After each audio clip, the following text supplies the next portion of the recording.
Donald Trump Jr. talks with his father, Donald Trump, during the 2016 Republican National Convention. Jim Young Reuters. President Trump hates leaks. He hired Anthony Scaramucci 10 days ago to very publicly root them out, and he has even attacked his Attorney General, Jeff Sessions, for not investigating them aggressively enough. But oftentimes with Trump, a leak isn't just a leak, it's an effort to save him from himself.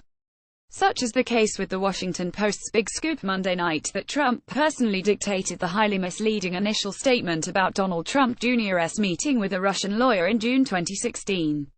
Anonymous White House advisors said they had settled on a plan to be transparent about the meeting, only to have the president come in at the 11th hour and decide to try and withhold the whole truth.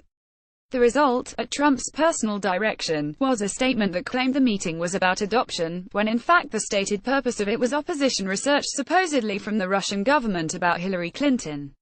Check out this detailed blow-by-blow from the Post's Ashley Parker, Carol D. Leonard, Philip Rucker and Tom Hamburger about how the Trump team responded to the New York Times learning about the meeting. White House Director of Strategic Communications Hope Hicks also spoke by phone with Trump Jr. again, say people familiar with the conversations. Jared Kushner's team concluded that the best strategy would be to err on the side of transparency, because they believed the complete story would eventually emerge.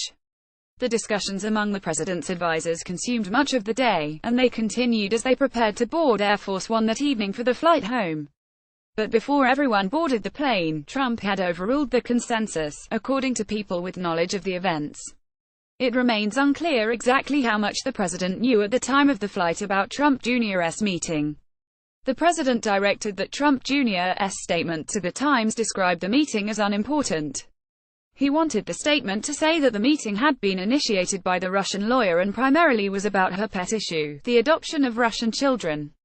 And now look at these comments from anonymous advisors. This was unnecessary, said one of the president's advisors, who like most other people interviewed for this article spoke on the condition of anonymity to discuss sensitive internal deliberations.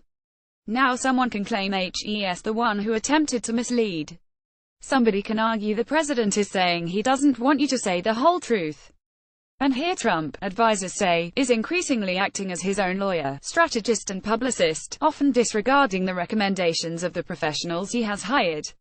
He refuses to sit still, the presidential advisor said. He doesn't think he's in any legal jeopardy, so he really views this as a political problem he is going to solve by himself. And this because Trump believes he is innocent, some advisors explained. He therefore does not think he is at any legal risk for a cover-up. In his mind, they said, there is nothing to conceal. The White House's first 6 months, of course, have been littered with internal leaks. Many of them are owed to the warring factions within the West Wing and dissension in the broader administration. But every so often you see this kind of leak that send a message to the boss, leak the spreading of unhelpful information about the president because advisors see no other way to make it stop. And even in that line of reporting, this is a pretty remarkable cry for help. In this story, they're admitting that he is personally responsible for deliberately misleading the American people about a major topic of the Russia investigation. They're saying that he did something that could very well be construed as a cover-up and could damage his legal defense. The reason because they apparently can't prevail upon him in person and they think he simply doesn't get what kind of jeopardy he is putting himself in. Part of it may simply be exasperation, as well. When you, as a White House staffer, continue to have to put up with the boss' unpredictable whims and furthering of unhelpful storylines, i.e., Russia was on my mind when I fired FBI Director James B. Comey, it's liable to lead to this kind of leaking.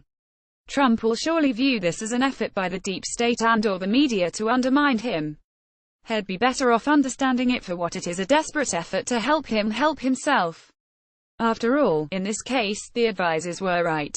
The truth all came out in rather short order, and Trump only made it worse.